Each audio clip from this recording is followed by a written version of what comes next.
YouTube, what's going on? This is Kevin the Tech Ninja, and today I have a very special video.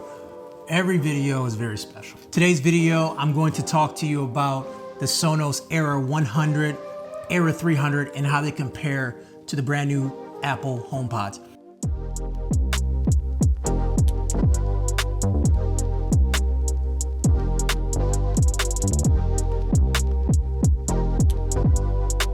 Big shout out to B&H Photo. They actually sent these out on loaner. If you want to buy any type of tech, not just photo and video, but anything tech related, check out B&H Photo. They have a great selection of things, free 2-day shipping, and also really good pricing too. So make sure you check them out. Big partner on my channel, and I appreciate them for allowing me to do these types of videos. And one more thing that's very special about this video, I have my cousin Chris, who is a Grammy nominated songwriter, composer, musician, and he's gonna talk about the audio in this video, which I am super excited about, and he'll be able to really get into the details of all three of these speakers. So first, let's start with the very beginning.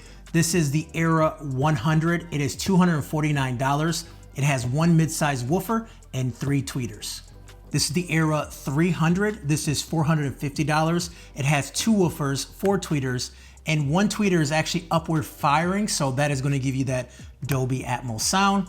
And this is gonna be your HomePod right here. This is $249. So first, let's talk about the size comparison of all three of these. I would say as far as the HomePod and also as far as the Era 100, they're very similar in size. Putting this in my house, I felt both kind of fit the decor really well. Now, personally, I do like the HomePod's mesh fabric that is all around the speaker. I think that looks really good in a home setup, but at the same time, this is not a bad look either. Era 300 is a much bigger speaker, much more imposing. It's something that you really can't just stick anywhere. Now, Sonos does have different stands and things like that to mount this. So if that is your concern, you can always mount it on a ceiling or on a stand or anything like that, because it's hefty and it's kind of shaped funny too. And we'll talk about the shape. Now, both of these speakers do have a line connection, and which is great. They're USB-C, so you can use them as computer speakers or anything like that. But you have to use Sonos' special adapter, which is $20. That's a big bummer because you can buy these adapters for a couple bucks on eBay and they should work fine, but there is some software inside that prevents it from happening. You also do have a switch right here, and this switch turns off or on the microphone. So if you're worried about security or you have too many things in the house, you can turn this off and on. And then you have a Bluetooth button. And this is true for both speakers right here. So you got this Bluetooth button if you want to connect via Bluetooth. And then we have this slider here, which is designed for the volume. And I think they did a good job with the slider. There's a slight plus and minus here that's kind of hard to see on video, but if you fling it all the way up, you do 30%. So you can flick, you get 100%. Or if you do a half slided stop, it does 50%. So it's really nice to get the volume that you absolutely want. And in my time using the speaker, it was very easy to adjust the volume quickly, exactly how I want it. The HomePod actually doesn't have any of that. It is just nothing, just this power cord that's right here. And then up top, you do have these controls, which we'll talk about shortly, but this allows you to turn up and down the volume and then also access the Apple voice assistant. So as far as voice assistant, the Sonos uses Amazon Echo, and it also uses the Sonos voice assistant too. I'm not a big fan of Sonos's voice assistant, I gotta be honest. I think it's really basic. And Amazon Echo is a system I don't use in my house, but if you use Amazon Echo, you should be fine. There is no Google Assistant on here, which is kind of a bummer, as I use a lot of Google Assistant in my house. So I kind of feel like that is a kind of a lacking feature. Not sure why that is, but that is something to know. With the HomePod, you have access to the Apple Voice Assistant and also all of your HomeKit, and this acts as a HomeKit hub. So if you are into smart home and you're using HomeKit, you're on the Apple platform, obviously this HomePod will be great for the Apple platform. It's a temperature and humidity sensor too. Now, one of the big things about Sonos is that they have this home theater set up and it all ties in together. Now, using the Era 300 as a rear speaker, this thing goes. This is a great rear speaker, tons of bass, tons of sound, very ambient, very surrounding, sounds really good. The Era 100 does a decent job with it. It is better than having nothing, and it actually sounds pretty good. It fills in the environment really well, but nothing beyond that is worth riding home when you're comparing like back speakers. The HomePod can act as a sound bar if you put them in a pair, and they sound really good too. I actually have it set up in my basement, and the sound was very good. It was very comparable to a more expensive sound bar, and I really enjoyed the audio out of it. There are a couple quirks that I did notice a little bit here. So if you're using AirPlay to listen to music from an Apple device, the Apple device does not recognize this as a Dolby spatial audio speaker. So what I mean by that is that if you try to play some spatial audio directly to it, it won't play that way. You have to go through the Sonos app to actually play it. And this also is true for Bluetooth as well. It doesn't recognize this as a Dolby Atmos speaker. So you do have to only go through the Sonos app to play it. I'm not a fan of using the Sonos app, not gonna lie. You are tied to very specific apps, which the list has gotten pretty big. One thing for the HomePod that I want to make very clear, that this is an Apple audio device. So if you're in a house that has Android users, or you're on Android, your experience playing music to the HomePod would not be great. Spotify won't recognize it because you don't have AirPlay, and just getting music to it will be very tough unless you're just gonna use your voice. So I would say stay away from this if you're not on the Apple ecosystem. That kind of goes without say, but many people think this has Bluetooth, which it doesn't. You have to have an Apple device that I know of to play music to this. Okay, enough about me blabbing about the hardware and some of the software kinks or quirks, I guess. Let's kick it over to my homie and my cousin, Chris Johnson. Chris, take it away. Yo, what's up, everybody? My name is Chris Johnson. I'm here with my cousin, Kevin, the Tech Ninja, to talk about some speakers. I'm a Grammy-nominated composer, trumpet player, and arranger, and I'm really excited to be here. I listened to a couple of songs on the speakers, including Terrence Blanchard's The Five Bloods soundtrack, as well as some Janelle Monáe and Olivia Rodrigo.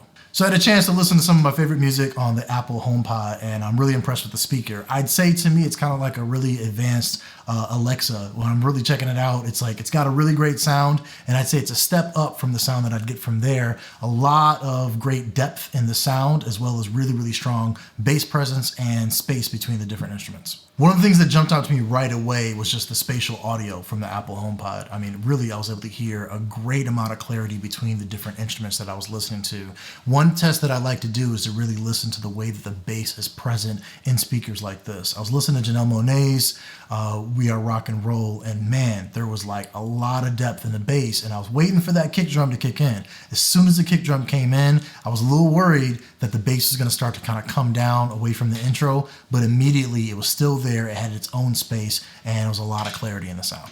In terms of spatial audio, I was pretty impressed with the Apple HomePod. I was checking out Olivia Rodrigo's Deja Vu, and there were a lot of different spaces where the instruments were. Everything seemed to have a unique place. As for the Sonos Era 100, it's a really impressive speaker. I was able to get the sound quite a bit higher than the Apple HomePod, but I will say, in terms of the clarity of sound, I started to lose the bass when I was checking out that Janelle Monáe track. The bass was really cruising. I was really liking the sound of it. The low end was nice and strong, but as soon as the kick drum came in, it was almost like you had to make space for the kick drum, and that took away from the space that the bass line was holding before, as compared to the Apple HomePod, when you're really able to hear both simultaneously.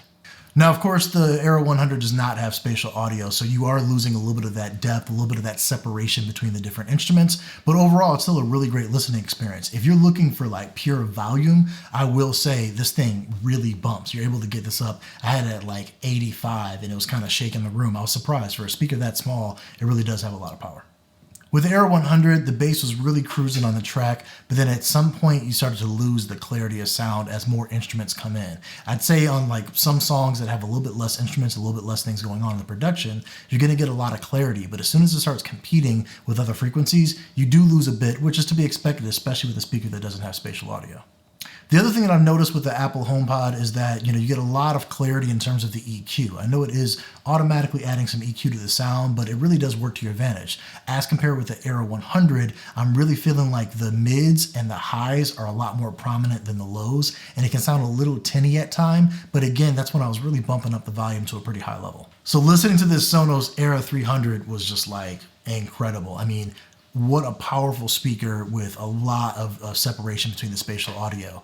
I mean, to me, there's really no comparison between this and any other speaker that I've listened to that's meant for consumers. I would definitely say that this is reserved for somebody that wants to build like a really dope, home theater or something of that nature, or just like a real audiophile that wants to check out music at a super high quality level. But the speaker is incredibly loud, has a lot of separation between the different colors, and I had a really enjoyable listening experience. When you're looking at the speaker, you see that kind of hourglass figure, you're automatically thinking like, why does this have such a unique layout? But I will say, whatever they did to make this thing sound this good is definitely working. My cousin was starting out by walking around, calibrating the speakers, and at first I'm like, man, what difference is this really gonna make? But really, it's tailored to the room. You end up hearing like a really unique sound, and it's really, really bumping in the room, really having a lot of clarity.